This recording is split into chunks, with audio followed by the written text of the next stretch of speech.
right, welcome back, Peter. Hi, everybody.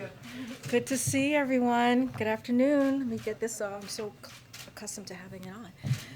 All right, good afternoon, everyone.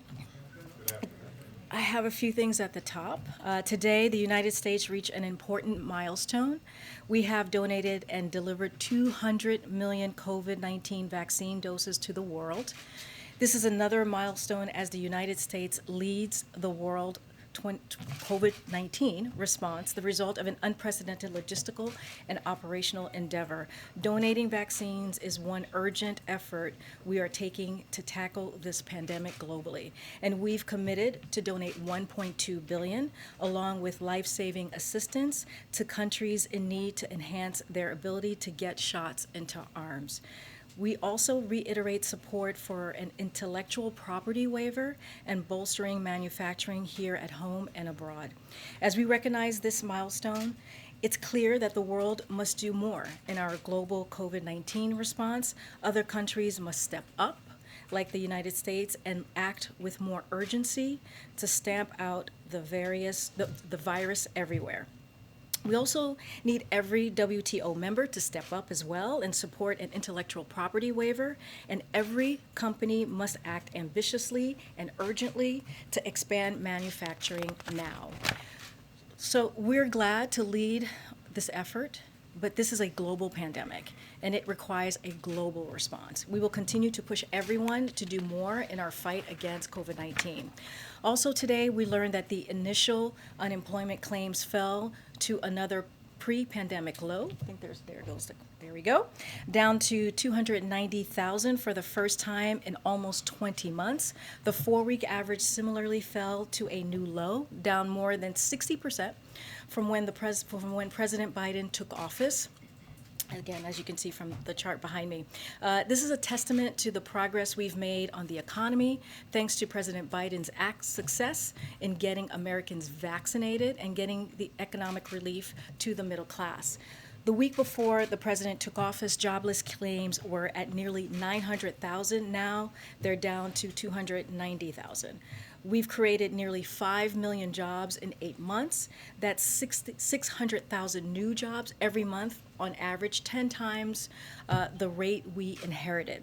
Growth is up, wages are up, and our unemployment rate is down below 5%, 18 months faster than forecasters predicted earlier this year. We know we will have more work to do, and America is facing the same challenges on supply chains that most other developed countries are facing as well. But thanks to the work of this administration, we're leading the world in our recovery, and we're in a year of unprecedented growth. And we can build on that progress by passing the president's economic agenda for growth, jobs, and rebuilding the middle class. And one final thing, on a personal note, I'm wearing purple today, and so some of my teammates, in honor of Domestic Violence Awareness Month, as some of you might know, as well as Spirit Day, which is an opportunity to stand up against LGBTQ+ bullying and harassment. Both of these issues have been made worse by COVID-19, sadly. Domestic violence affects millions of people in the United States. It harms the physical and emotional health of survivors and their families, undermines communities, and is a stain on the conscience of our country. Tragically, 1 in 4 women and 1 in 10 men have experienced sexual violence, physical violence, or stalking by an intimate partner. In response, the President's Rescue Plan provided a total of $1 billion for service programs, $450 million to support domestic violence and sexual assault service providers, and his administration allocated an additional $550 million of COVID mitigating funding for domestic violence shelters to improve their ability to help survivors during the pandemic. As you all know, the President has said that his proudest legislative accomplishment is writing and championing the Violence Against Women Act, which transformed the nation's response to domestic violence and was passed and then reauthorized 3 times on a bipartisan basis. Today, he renews his call for the Senate to move swiftly in a bipartisan manner to reauthorize VAWA and strengthen its protections for all survivors. And on Spirit Day, We recognize that LGBTQI plus youth disproportionately face bullying and harassment. A majority of LGBTQI plus youth in middle or high school were bullied last year. Even more, 70% heard homophobic remarks from teachers or school staff, and 75% have experienced discrimination based on their sexual orientation or gender identity in their lifetime. This bullying and harassment can have life-threatening consequences, as we all know. More than half of transgender and non-binary youth have seriously considered suicide in the past. This reinforces the need for the Senate to pass the Equality Act, which will provide long overdue federal civil rights protections to LGBTQI plus Americans and their families. You know, a younger staffer recently told me that in high school he noticed how many people wore purple on Spirit Day and how much that meant to him as a young closeted teen. I could only hope that young people who might be watching or sees clips of this briefing will know that they are supported and represented in the highest levels of government today. So today I join people around the world in wearing purple to show solidarity with victims of domestic violence and with lesbian, gay, bisexual, transgender, queer, and intersex youth. Our administration stands with you, we support you, and we love you. With that, Darlene. Thanks, Karine. Two questions, international focused. The Haitian gang leader who's accused of kidnapping the 17 American missionaries, he was seen on video today saying that he'll kill them if he doesn't get what he's demanding, which has been $17 million. How seriously does the U.S. take the threat, and what else can you say in terms of a U.S. government response to that? So Secretary Blinken, when he was in Ecuador this past week, actually on Tuesday, spoke to this, and I'll just read out a couple of things that he said that I think is important for all of you. We have in the administration been relentlessly focused on this, including sending a team to Haiti from the State Department, working very closely with the FBI, which is the lead in these kinds of matters, in constant communication with the Haitian National Police, the church that the missionaries belong to, as well as the Haitian government. And we will do everything that we can to help resolve the situation. And on Haiti's security, which is something that he also touched in his comments, was we have been working closely with the Haitian National Police to try to build their capacity, as well as help put in place programs that can effectively deal with the gangs. But it's a very challenging and long-term process. We're focused on it, but it's absolutely essential that this security dynamic change if Haiti is going to make real progress. So we're doing everything that we can. As I mentioned, the FBI, the State Department staff is on the ground. I don't have anything else to report, as you can imagine, and I think Jen said this a couple days ago. For privacy and security reasons, we can't say more. Okay, second question. State Department Counselor Derek Chalet told the AP today that with regard to the situation in Burma, that it's getting worse from a humanitarian point of view, from a security point of view, in terms of the economy, lack of progress on politics. So the question is, why hasn't the administration yet sanctioned American and French oil and gas companies that are working in Myanmar, because they're the biggest single largest source of foreign currency revenue for So Myanmar? we've spoken to the atrocities that are happening in Burma not too long ago. I don't have any updates. That's a very good question, Darlene, but I have to get back and talk to the team, and hopefully we'll have something to share. I don't have anything more on that. Could you give us an update on the budget negotiations? How close are you to a deal, and are you still insisting there be tax increases on corporations and high earners?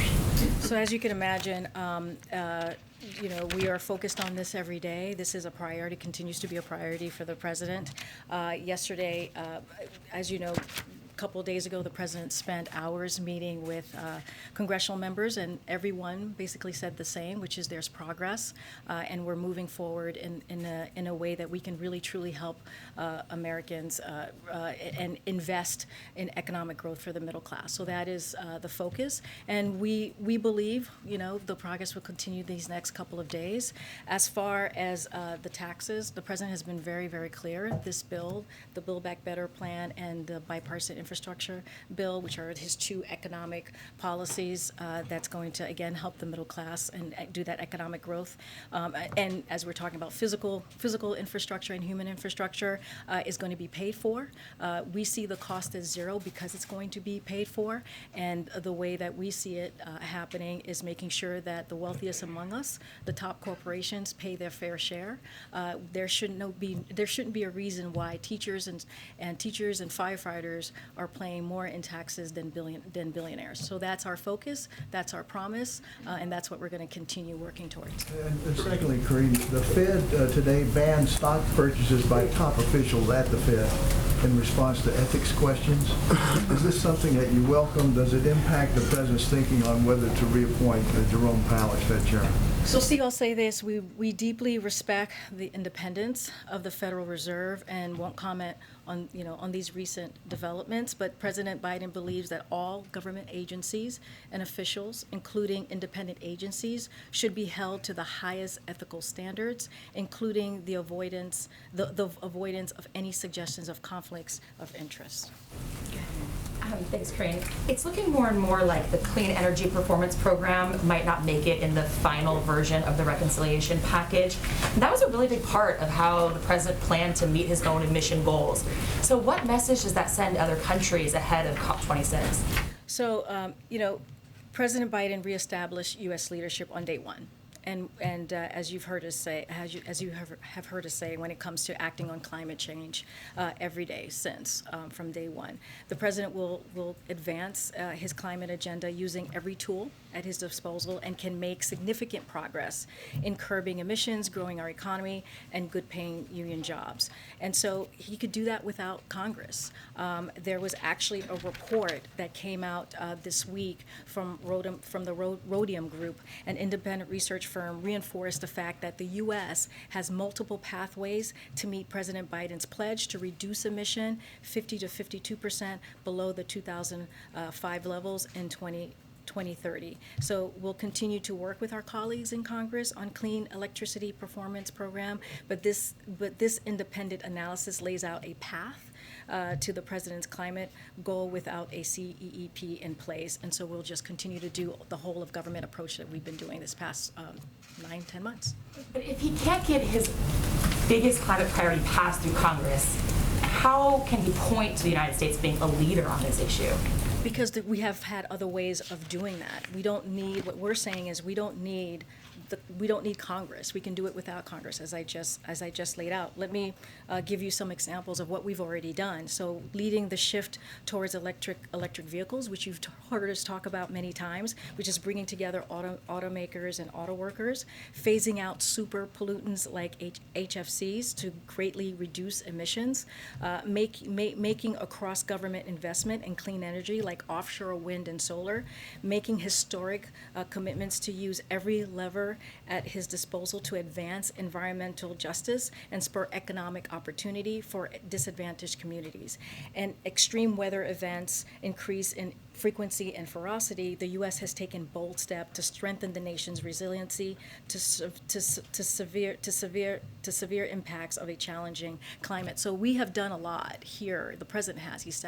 He has signed multiple executive orders to make sure that we are leading in this effort. And remember, we're coming from 4 years of climate change, 4 years before us, where climate change was not, dealing with climate change was not a priority. And so this president has been doing that since day one of his administration. Will continue to do that. Is it still White House's goal that there's a discontinuation of any fossil fuel subsidies in the president's budget, in the reconciliation package? I'm not going to negotiate from here, as you can imagine. Things are being worked out kind of as we speak these last couple of weeks, and certainly every day. And so we are going to continue to work towards delivering for the American public and making sure that we get to our climate change goals. Thanks, Karine. Sorry, go ahead, Weija. Hi, Weija. Hi, great to see you. Good to see you. Go ahead, it's your turn. So just following up on that report you just mentioned, you said it does not include CEPP. Does it include a carbon tax? So, like I said, we are right now working towards making sure we deliver for the American public, and we're not going to. The president's been really clear. His red line is making sure that $400,000 dollars. I'm sorry. Oh, I'm On so sorry. climate. Oh, on climate. Yeah. Oh, I'm so sorry. When it comes, can you say more? You mentioned a report that you were citing the that rule- showed yep. even if there was no CEPP passed by Congress, that we'd still be able to meet the president's goals to reduce pollution. My question was whether that plan included a carbon tax or not. And the reason I Yep. ask is Yep. because Senator Schumer released his own plan that showed if we don't have CEPP, that's one thing. But if you don't have that and you don't have the carbon tax, which Senator Manchin has opposed, there's really going to be a significant gap in reaching those goals. So I'm wondering, when you say we have a plan that includes steps that Yep. are not approved by Congress, what they are to get there. So, the report that I just mentioned, I can't speak to the specifics of it. All I can tell you is that what it laid out is saying that we can reach our goals. But I would have to look, we would have to check out about the carbon tax specifically. But look, there are a number of ideas being debated. And the president asked members to submit their own proposals. So that's what we're doing. We're negotiating, and the president has put forward his own plan for addressing climate change that doesn't involve a corporate carbon fee. That is what our plan currently has, and then we'll see what people bring to the table. Okay, and then since you brought up the corporate tax rate again, I did have a follow-up also. You said that's our promise. Earlier when you were asked about whether the president is still committed to raising corporate taxes. Can you just clarify Oh, what meaning that the was? promise is like this is going to be paid for? There is zero cost because it's going to be paid for. And so we are not going to put the burden on the working everyday people. What we're trying to do with the president's economic policies, the bipartisan infrastructure bill and the Build Back Better agenda, is to make sure that we invest in people, that we invest in our infrastructure, right? Something that hasn't been done in this country for decades, making sure that we are competitive again across the globe, which we haven't seen in some time. So what our promise is that we are not going to raise taxes against anyone who is making less than $400,000. That is our promise, and that's what we're sticking to. The corporate tax rate, is that negotiable or not for the president? There are multiple ways that people are coming forward and trying to figure out how we're going to move forward with this plan, with the Build Back Better agenda, and that's what we're working towards, right? But I'm saying that our red line, the president's red line, is to make sure that this is paid for and that we don't raise taxes on anybody who's making less than $400,000. That's what I'm saying. Just one more on Senator Manchin, who a short time ago said he does not believe there will be a framework on the bill done by the end of the week. He also added that this is not going to happen anytime soon because we're trying to get a meeting of the minds. Yep. Did the president expect a framework to be agreed upon by tomorrow? And is he concerned that Manchin does not seem to have the same sense of urgency that the president has been expressing all week? So, look, we have been working with Senator Manchin in good faith. We see him as a partner in these discussions. As far as the timeline, look, you saw 2 days ago congressional members coming out of the White House saying how much progress there was, and saying that there was a sense of urgency, which is what we all have been pretty much on the same page. The thing to remember is Democrats pretty much agree on BIF and Build Back Better. And what I mean by that is they know that this is going to be something that's going to deliver for the American public. And we know that this is going to help the economy with jobs, good paying union jobs, but also just the middle class Americans. So we are all on the same page with that. And so we see that progress is coming along. We think that in the next couple of days we're going to continue to see progress. We're not putting a timeline on this. We're not going to go into the legislative mechanics of this, but we're going to get this done because we have to get this done for the American public, and that's our focus. Thank you.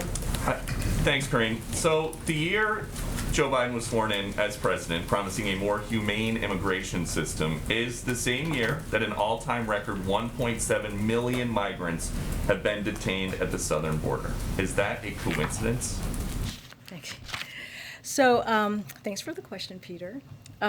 First, I'll say that DHS will formally release its monthly September operational update sometime soon. So I'm not going to go into get ahead of that or go into the numbers. I think that's what you're mentioning right now. But secondly, I would add, and you hear us talk about this all the time, we continue to enforce Title 42 and expel single adults and families when possible. And we continue to be very, very clear that no one should attempt to irregularly migrate here or enter the United States. So it's unsafe, it's unlawful, it's a public health risk, which is why we're using Title 42, because it's not our immigration policy, it's a public health authority. And so those attempting to come in irregularly, migrate irregularly, will be subjected to border restriction, including Title 42, as I just mentioned. And you're telling people not to come. That's been the line for a couple months. It's been very well documented that a lot of these migrants are just released with a notice to appear or a notice to report, and that something close to 80% don't appear or report. So do officials around here consider that that could be something that is attractive to migrants who figure, if I can just get in, I can stay? Again, I'm not going to get into the numbers because I know that you're leaning into the numbers and asking me these questions. But look, we've been very clear, and we've been clear for the last 10 months. Again, the CDC has determined that the continued expulsion of certain individuals under Title 42 is necessary due to the risk of transmission and spread of COVID-19 in congregate settings, such as CBP stations, as well as the threat from emerging variants. So if it's not possible, which is what I think you are alluding to there is an exception if we have operational capacity constraints, including the makeup of the specific family unit and agreements with the country of origin or last residence. Another determining factor is detention capacity, both within ICE and CBP. There is also an extension for acute humanitarian need, such as the urgent medical situation. There is an exception on the Convention Against Torture if someone makes a legitimate claim that they would suffer torture if they've returned to the country from which they have come. As we have stated, those who cannot be expelled are placed into immigration proceedings. But, as to be clear, we are still expelling single adults and families when possible using Title 42. That remains the policy. That has not changed. And a follow-up about something that you just said. You guys say that President Biden does not want to raise taxes on anyone making less than $400,000 a year. But there's a new Fox poll that finds 83% of registered voters are noticing bills for groceries and everyday items increasing. So how is that any different than a new tax?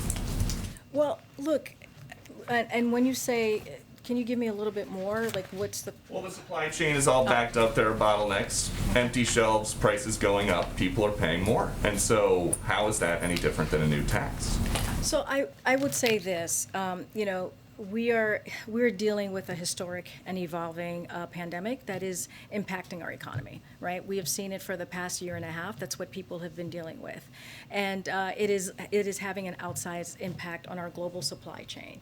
And the president understands how much a squeeze it is when families see their prices rise. And so he understands that, and that's why we've been using every tool in our tool belt to make sure that we deal with that in a real way, so that people understand that the president is doing everything that he can to deal with those issues. So there's a couple of things.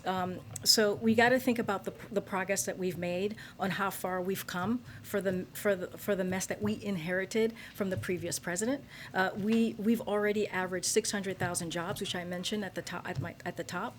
Those are jobs per month, compared to just 60,000 before we came in. That's almost 5 million total in 8 months. We've increased economic growth projection for 2021 and more than have new unemployment claims. So we're in a different place than where we were before the president came into office. And so we're going to continue building on basically the American Rescue Plan. This is why we're trying to pass the president's domestic economic policies. And to that point, the minority leader in the House, Kevin McCarthy, wrote a letter to the president. He says we must address the global supply chain and ports crisis before Congress even considers additional social spending and taxation legislation. Is that something that you would consider?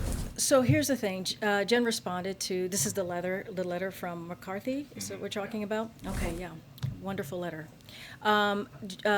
So she responded to this earlier, and let me just add to this a little bit. I've already kind of talked about this, but there's a little bit more that I want to lean into. So under the Trump-McCarthy economy, this time last year, fewer Americans were working, which is what I was just saying. Job growth was flattening, and families were facing down a dark winter with less economic security than ever before and a pandemic raging out of control. That was the holiday season under the McCarthy-Trump holiday season. So that's something to remember. This was a different time a year ago. And so fast forward a year from then, nearly 80% adults are vaccinated. We've created 5 million jobs. Americans have money in their pockets and they're spending it, resulting in record volume of goods through our ports and our roads and rails. Kevin McCarthy and his caucus voted against that bill that made that happen. They did not do anything to help the American public when we needed them, when the American public needed it. And I'm talking about the American Rescue Plan, to be clear, which has helped turn on the economy, which has helped, as I said, make sure that people are getting vaccinated to protect their lives and go back to work. Last one. Are you saying that as you compare holiday season this year to holiday season last year, are you saying that if Christmas gifts don't get delivered this year because the supply chain is backed up because of bottlenecks, that people are going to blame Donald Trump, or are they going to blame Joe Biden? That's not what I'm saying. I'm saying that we're in a different place than we were a year ago. And the reason why is because the president took action. The reason why is Democrats came together and they passed the American Rescue Plan, put checks into pockets, made sure that we were dealing with the issues that pushed women out of the workforce, which is the child tax credit, child care, all of those things that really benefited everyday people who were being left behind. Now what we're doing is we're making sure that we continue the investment, right? The Build Back Better agenda, BIF, the bipartisan infrastructure bill, which 19 Republican senators voted for. Those two pieces of legislation, that is the president's plan on how do we actually build back better and not leave anyone behind and do that economic growth for the middle class. And so that's what we're talking about, and that's what we'll continue to do. With the supply chain, the president is doing everything that he can. He is bringing in the private sector. He's brought in the labor. When we talk about the meeting that he did last week for the ports, right? We're talking about Long Beach and the Los Angeles ports, and that's one of the things that we can do as a government is do it in good faith, bring everybody together, and figure out how to fix the short-term problem that we're having. So that, and we've been working on this since the president walked into the White House. Hi, Karine. Nice to see you. Does the White House believe that Senator Kyrsten Sinema is negotiating in good faith? Yes, we believe that Senator Sinema is negotiating in good faith. Let me just say that the president considers Senator Sinema an important partner in getting his economic agenda passed, and he values her work, her engagement, and her commitment to working with him to deliver for the American people. We have been in touch nonstop through the course of the last several days with her and her team, of course, at the president's level, but also through calls, meetings with senior staff, some of my colleagues. And yes, to answer your question again, we definitely do believe that she is working with us in good faith, and we are working with her in good faith. Was it during those last several days that Senator Sinema told the president or the White House that she was opposed to the corporate tax rate? And if not, when did she communicate that to the president or to the White House? I'm not going to go into private conversations. Not with the president. How about when did she communicate to the White House? I'm not going to do that from here.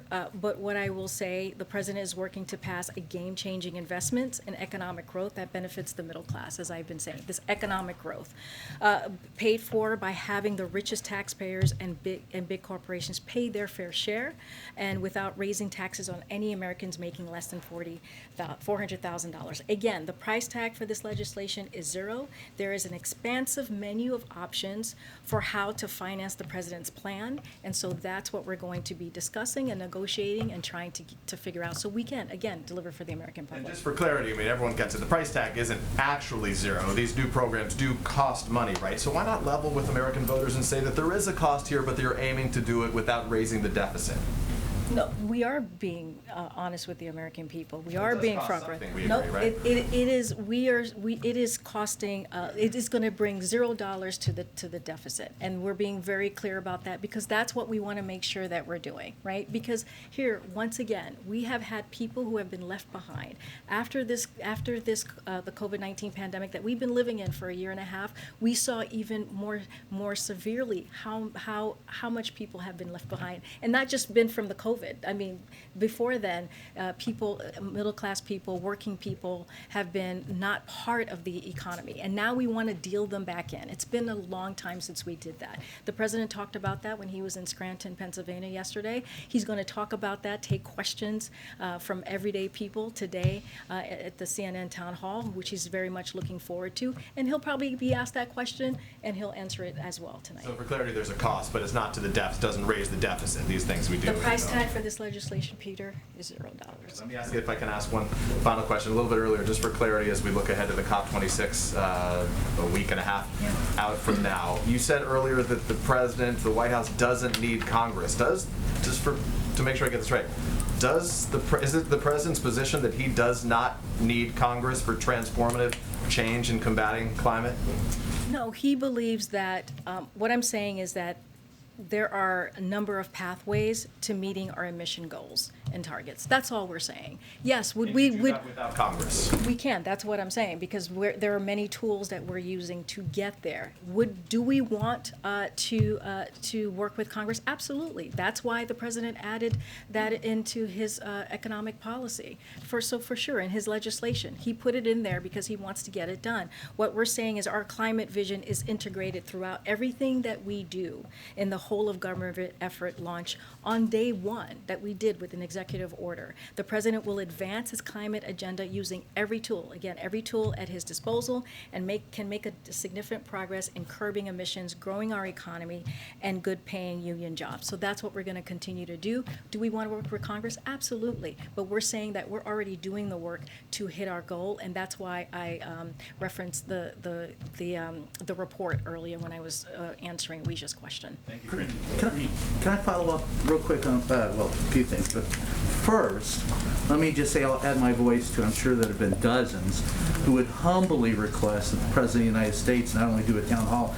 but show up either in this room or in the East Room to appear before the full press for a robust round of questions that will no doubt benefit the American public. But Brian, he takes questions all the time. I hear you. All the I'm just time. adding my request You to know, that. Martha's here. She tracks that, and he's had a chance to ask him. I get it. But this is a large White House press corps. But he does take questions. My follow-up to Peter, I know you don't want to talk too much about the questions with cinema, but is it safe to say the White House was not blindsided by her stance? You didn't find out about it publicly, right? There was a discussion, you knew about it ahead of time. I'm not going to go into our private conversations with anybody. It doesn't matter if it's Senator Sinema or a House member. So we're not you going. could've been surprised. We're not going to do that here. I'm not going to do that from this podium. I'm just saying that we are working in good faith with her, and she is working in good faith with us. And then finally, there are several Democratic strategists, Warren Eisen and a couple of others, who said that yesterday was a dark day for democracy. Does the White House share that view? If not, why not? And what do you plan to do to move forward? What? A dark day for democracy and what happened up on the Hill yesterday. Filibuster. Oh, those are about the voting rights. Okay, you had to give me a little bit more. There's so much going on. Yeah, the president talked about this today, and he's been very clear on this for the past several months as we've been dealing with, voting rights and these pieces of legislation that are creeping up across the country. And as he said in his joint address to Congress, he believes that if we truly want to restore the soul of America, we need to protect the sacred right to vote. And that is something that the president truly believes. He was just at the MLK Monument celebrating the 10th anniversary. He spoke to this. So he believes the right to vote is the cornerstone of our democracy and has repeatedly urged Congress to act to protect the right to vote and access to voting. He has addressed this issue in front of Congress, as I just mentioned. He has addressed this issue privately with members of Congress and senators of both parties. He has addressed this issue with civil rights leaders at the White House, and anyone who knows this president, has followed this president's career, knows his belief is core to who he is, and he will continue to work with Congress every day until they are able to pass something. And one more thing I just want to add, he's also used use the power of the federal government to do everything that we can from the federal government to deal with voting access. Clear, does he think it was a dark day yesterday? I mean, it was disappointing what we saw yesterday. And we got to remember what happened yesterday is that Republicans would not allow a debate. They would not allow a debate. Not that they voted on it. They just wouldn't allow a debate to talk about why we should make voting more accessible for Americans. Now that is shameful. And that is problematic for our democracy. As I said, voting is the cornerstone of our democracy, and it shouldn't be that way. Thanks. Thanks. Among the new ethics rules that the Federal Reserve announced today is a prohibition on trading individual stocks. Does the president believe that lawmakers should be subject to that same prohibition on trading individual stocks? I don't think his position has changed on that. Let me get back to you to see if we have anything update to share on that. When he announced the Build Back Better agenda earlier this year, he spoke about it in terms of generational and transformational change. Is he concerned at all that in these negotiations, his initial vision for the plan is being significantly watered down? No, absolutely not. He thinks that when we reach a deal, which we believe that will happen, the president said this yesterday himself, he believes a deal will happen, it will be transformational. Both the Build Back Better agenda and the bipartisan infrastructure deal are historical within their own right, and it's going to make transformational change. It's going to be historical. It's going to create good union jobs. It has the human infrastructure, make sure that people are truly getting a break, a tax break, dealing with elder care, child care, things that are really crushing Americans in this country. And also, let's not forget the child tax credit, which has cut poverty by 50%. That was in the American Rescue Plan. We're hoping to extend that in the Build Back Better agenda, and that's what we're going to continue to work towards. Are you aware of White House staff that have been offered booster shots through the White House itself? I mean, I wasn't sure if it's considered a high-risk environment or not. Well, as you know, we follow the CDC guidance. That's going to be our focus, making sure that we listen to the public health officials, and whatever the guidance puts out, that's what we're going to follow. I don't have any more on booster shots for White House staffers. I'm sure many have them. Everybody falls in a different category, and so I can probably check in and find out more. But yes, we follow the public health guidance. Thanks, Karine. Back on immigration for a second. The President's nominee to lead Customs and Border Protection said in a Senate confirmation hearing yesterday that he supported the continued use of Title 42. He also indicated it was his view that certain sections of the border wall should be finished. Does the President agree? Well, as you know, we have said that I have to look at the comments. I have not seen them, so I want to make sure I read it within context. But we have talked about the border wall here in general as a way that it's been used to close the border, and we feel that it is a policy that doesn't work. And it's not just us. Experts have said that the border wall is not an effective policy. As far as those comments, I can't comment on that. I have not seen it. I have not read them, and I need to read it in context. One more question about Title 42. There's a report this morning from a group called Human Rights First that says that through the use of Title 42 and also prohibiting, basically turning migrants away at the border, 7,600 kidnappings, assaults, and other attacks have taken place against migrants and asylum seekers. Does this administration believe it deserves any of the blame for that? Well, I have not seen that report. That does sound horrifying, not something that, we would, agree with or be proud of, certainly. So I have to read the report. I've not seen it, and hopefully we can get back to you on that one as well. Hey, first I just wanted to go back to that last question that Peter asked you to make sure that we're crystal clear on it. When you say we don't need Congress, we can do it without Congress, do you mean meaningful reductions of greenhouse gases, or do you mean, because what it sounded like you meant was hit the 50 to 52% reduction? Yeah, it's hitting our goal. It's hitting the goal that we set out. Hit 50 to 52% Yeah, without which is- Congress at all. Which is why I laid out the report that was put out this week. An independent research firm reinforced the fact that the U.S. has multiple pathways to meet President Biden's pledge to reduce emissions 50 to 52% below the 2005 levels in 2013. Right, but my understanding of that report is that that's multiple congressional pathways that would preclude the CEP program, but would have other congressional legislation as part of it, which is a different thing than what you seem to be saying, which is that you don't need Congress at all to accomplish this goal. What I'm saying, speaking specifically to Build Back Better, that's what I was saying, because to me, that's what I was hearing, is that as we're working through Build Back Better agenda and the bipartisan infrastructure bill, and so we're saying that there are multiple pathways and that we have taken a whole of government approach to get to the number that I just listed for the emissions, the reducing emissions. So I think what we're saying is that there are multiple congressional pathways to get to I'm that. just saying there are multiple pathways, and some of them that we have already taken on our end to get to that number, doing executive orders, and we'll continue to do that. That's what I'm saying. I'm specifically talking about the Build Back Better agenda. Okay. Then just one on scheduling. Could you talk through if the president has additional congressional meetings planned through the rest of the week, and then if we expect to see him campaign for Governor McAuliffe before he leaves for... I don't have anything new any new trips to call out for you or read out for any of you. As you know, he's going to go to New Jersey on Monday, which we announced yesterday. I can say this, we are talking to members in Congress on every level of the administration. We have my colleagues who are in constant contact with Democrats on the House and the Senate side, and we'll continue to have those conversations. The president 2 days ago met for hours with members of both House and Senate in the Democrats, I should say. So we're going to continue to do that. Karine. Thank you.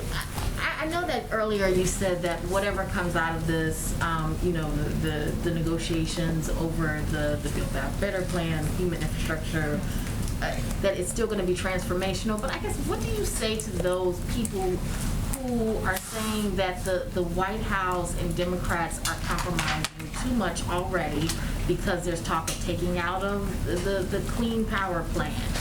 There's talk of, limiting how long the child tax credit to a year. There are people who are saying that too much is being sacrificed. And so what is your message to them, to the people who are saying this is not going to be transformational? Well, I would say the bill is not done yet. I would say the negotiations are still happening. And so we're going to continue to have those conversations, and the president is going to continue to fight for the Build Back Better agenda. This is his policy. This is something that he believes that the American people need in that human infrastructure, finally investing in the middle class. And so he's going to continue to work for the American public. And so that's not going to stop. I would say to you, let us negotiate. And when folks came out 2 days ago, people said there was progress. People said that we're getting to a place where they feel like there's going to be a deal. So let the process continue. This is democracy in action, as you can imagine, and we'll have something that whatever we end up with will be transformational, will be historic, and because this is what we're talking about, these two bills, we haven't seen that type of investment in generations. We really haven't. And now this president has decided to make those investments. And so we're going to work with Democrats on the Hill to get that done. And a question on Joe Manchin. There were reports that he was thinking about becoming an independent. He seemed to confirm or to say that he had offered maybe to the White House and to maybe to Senate leadership that maybe he would become an independent if that is what the White House or Senate leadership wanted him to do. Can you talk about that? Does the White House have a position on that? Do they have a problem with Joe Manchin being in the Democratic Party? I think Joe Manchin spoke to this pretty clearly recently, as humanly possible. He was very clear about when he was asked this directly. I really don't have anything else to say about that. Look, the relationship that the president has, that we have with Joe Manchin is strong. It's a mutual. The president has a mutual respect, and they have shared values. And so again, we've been working in good faith with him. He's been working in good faith with us, and he actually spoke to that, I believe, recently, and was very clear. And so you want the White House wants him in the Democratic Party. You can just say that. That's his decision to make. That's not my decision to make. I'm not gonna we're not gonna say what party somebody belongs to. That's for them to make, and that's for him to answer, which he did. He answered that very, very clearly. I cannot say the words that he used from here, but he did very much answer that question.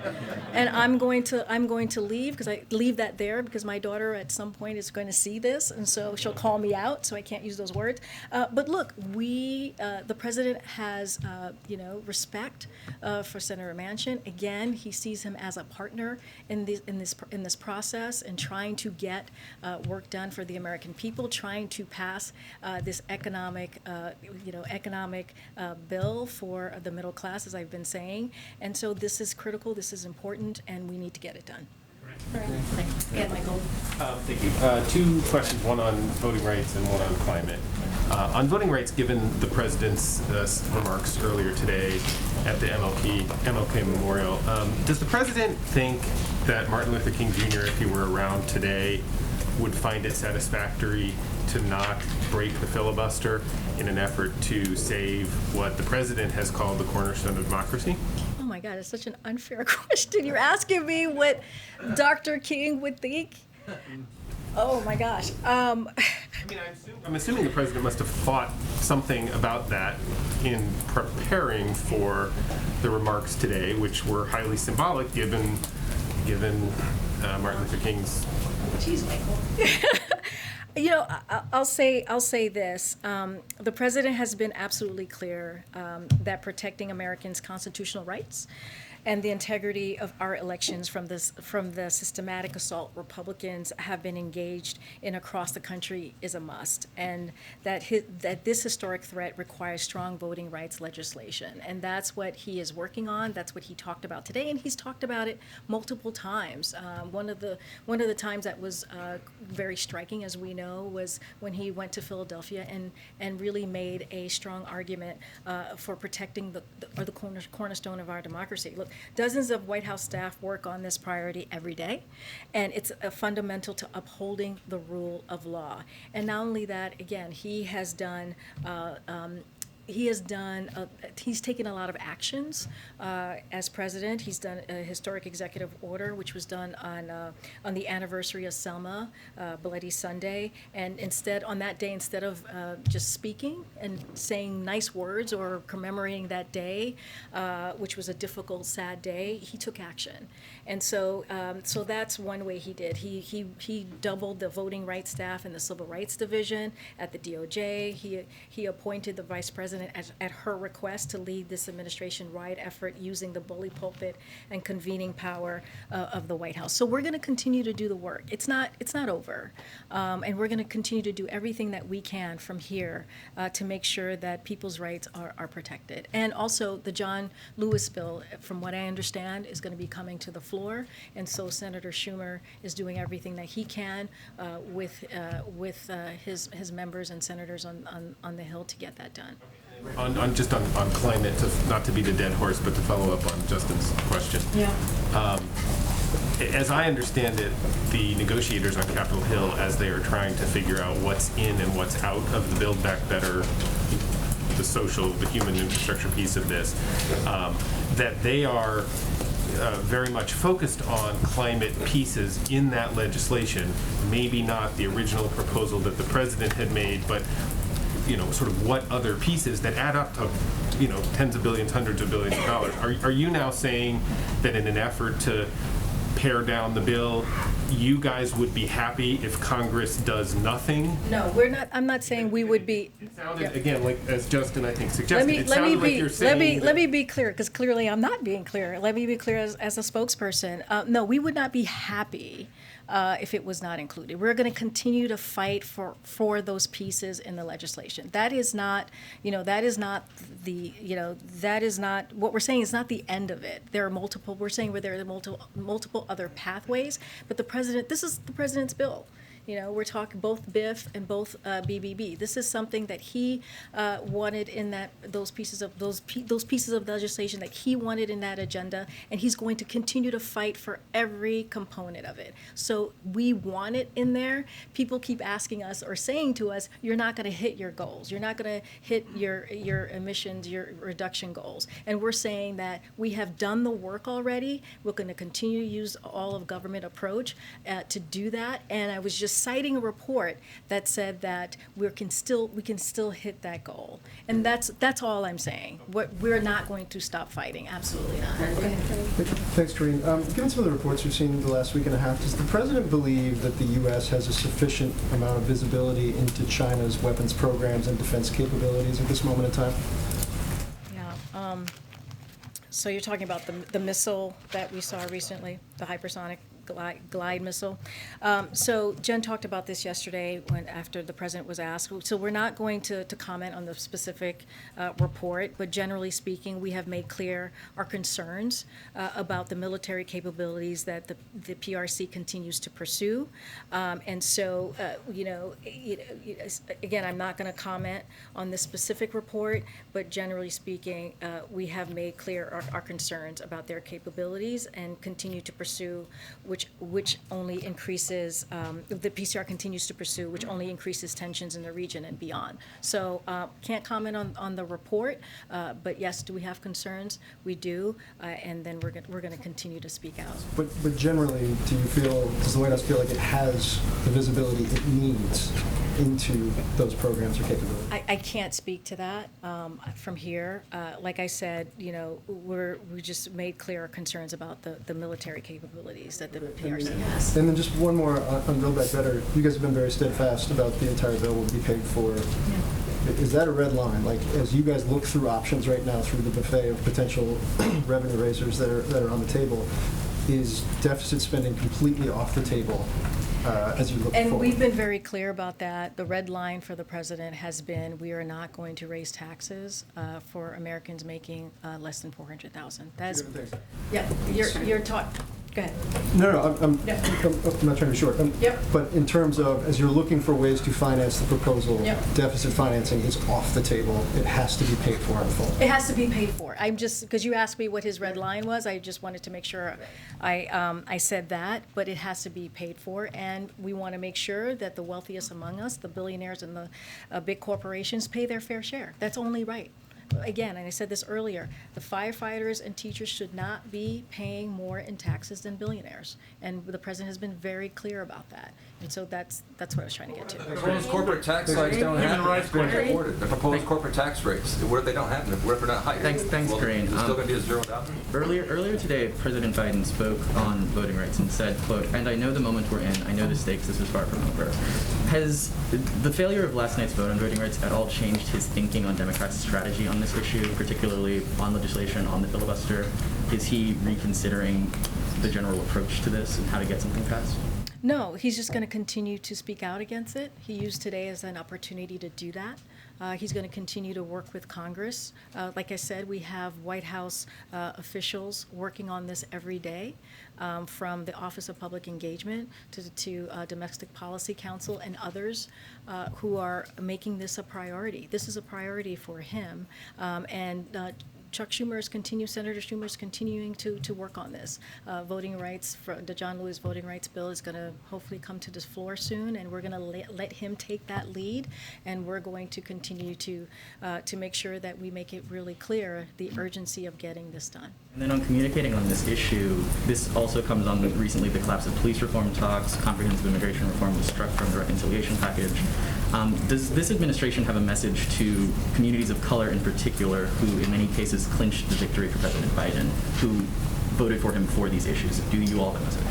So, first off, anyone who knows this president knows he's not going to give up. Fighting for voting rights, as we said, this was a setback. This is the same for police reform. So he wished the negotiation, the bipartisan negotiation had led to a bill, but we're not going to give up the fight. And so we're going to continue to work. We are, you hear us say it all the time, we are the most diverse cabinet in history. We have made historic investments in HBCU and reformed housing policies. Equity was at the forefront of the American Rescue Plan and at the forefront of the Build Back Better plan. Our agenda for the Black community is not about one or two bills. Clearly, those bills are critical and important, and we're going to continue to work very hard towards them. But it is weaved throughout numerous policies, initiatives, executive orders, legislation we work on every day. At the center of everything that the president does is make sure that there's equity. And so we're going to continue to do that and make sure that, again, we don't leave anybody behind. A different angle on police. Police unions across the country right now, we're seeing from Seattle to Los Angeles to Chicago, are protesting vaccine mandates that are being implemented by Democratic governors in these cases. As a proponent of vaccine mandates, how does President Biden believe these situations should be resolved? So, as we know, the vaccine is safe, the vaccine is highly effective, and the vaccine is the best way out of this pandemic. So the president strongly believes that all eligible people should be vaccinated. And he certainly believes that frontline workers, like police officers, should get vaccinated. Vaccines not only protect officers, they protect their families, they protect the people that they serve, and so are dedicating to protect. So that is important and critical. And so we know that vaccine requirements work, and so we're going to continue to encourage that work. And then finally on climate policy, you've mentioned how with or without Congress you're able to create progress on this, but as we've seen with previous administrations, policies can be easily undone should a change in administration take place, or should the policies not prove durable enough. So are you all looking to not have a repeat of what took place between the Obama and Trump administrations on environmental policy? Are you all looking for ways to create more durable policy regimes than what we're working on right now is to be in a better place than we have been the last 4 years. And we're going to do that when it comes to climate change. We're going to make sure we do that domestically and be leaders on the global stage as well, which is what the president has been doing the last several months, from day one when he signed an executive order getting back into the Paris Accord. So we're going to continue to do that work, and we're not going to, we're just going to focus on what is in front of us at the moment. Go ahead, Karine. Thanks, Karine. The WHO said this week that Europe was the only region where COVID cases increased last week, and officials yesterday said that in the UK, cases were up 16% since last week. How concerned is the White House about this ahead of the president's trip to Europe next week? And are there any extra COVID precautions that you guys will be taking for him, for senior staff on those two stops? Well, as you know, Karen, we follow the science. We follow the public health guidance that we receive, and so that's what we're going to do. We're going to, in order to protect the president and his staff, and so that's kind of going to be, whatever the public health guidance tells us to do, and in partnership clearly with the countries that we're visiting, and making sure that we're following their protocols as well. And so that's going to be our focus. But no extra concerns that these numbers are increasing in a country he's going I have to? not, again, I have not seen those numbers. I'm just saying that that's what we do. We let science lead, and we listen to the public health experts. Karine, follow up on inflation and the supply chain. You mentioned at the top that unemployment's down, wages are up, and that's a testament to the progress that President Biden has made on the economy. But there's no mention of inflation in that, and while wages are up almost 4.5%, inflation is up 5%, so any bump in pay that people are seeing in their paycheck is getting wiped out when they're going to the store and paying more for everything. So what do you say to people who are looking at their budget and they're saying, this doesn't feel like progress under President Biden, it feels like a pay cut? So let me first say this, and I said this earlier, the president, he knows how even a small price increase really can squeeze too many families. Like, that is something that he's aware of. And so we're working on a wide variety of economic programs to help, right? Which is why the Build Back Better plan to work on our supply chain issues is incredibly important. We're using every tool at our disposal to lower prices for working people and bring economic relief, right? If you think about the human infrastructure, the Build Back Better plan, we're talking about prescription drugs, we're talking about paid leave, sick leave, medical leave, we're talking about community college, we're talking about things that's really going to give that economic relief, that middle class tax cut for everyday people. So we're going to continue to do that work. The American Rescue Plan actually helped the American public a lot. It put checks in people's pockets. I talked about the child tax credit. I talked about the child care components in it. There was a lot there that gave some relief, to Americans here. And so the Build Back Better plan is just an extension of that, if you will. It's to invest, that long-term investment, to make sure that people feel that relief. Look, we were in a very different place a year ago. Not to say that some people are not still feeling the squeeze. Totally understand that. But a year ago, people were getting sick. They were losing their jobs. Women were leaving the workforce. And so we've been able to turn things around, start the economy back up again. 600,000 jobs a month, nearly 5 million jobs in the first 8 months. That matters. Now we just have to continue doing the work. It's going to take time. We're not done.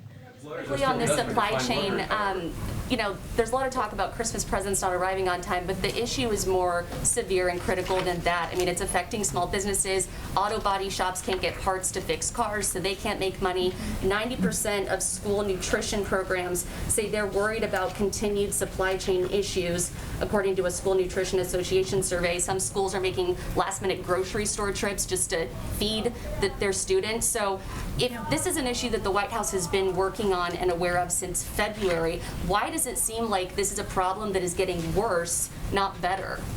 I would say this, when it comes to the supply chain, there are complexities there. When you think about, when we learn about the global supply chain as well, right? That's one thing that you kind of have to put it in the bigger picture. So, but it is a complex system that requires private sector collaboration and coordination to improve efficiency and get through the backlog. And that's what we're seeing currently as we're talking about the supply chain. These are just some of the players in the game. There are port directors, terminal operators, ocean carriers, railroad truckers, warehouses, and retailers. And let's not forget consumers who have a record level of demand as we have made a historic economic recovery. Because we have the forecasters, economic forecasters did not think we would be where we are today. We have surpassed that. So we have had some historic economic recovery. Do we have more work to do?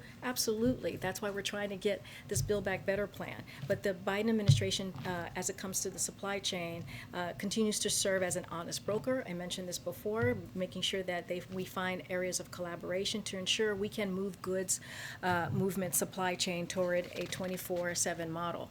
But again, the president understands. He understands the squeeze that people are feeling, everyday Americans are feeling. That's why he's working every day to make sure that we pass his economic policies. No? All right, thanks, everybody. Thank you.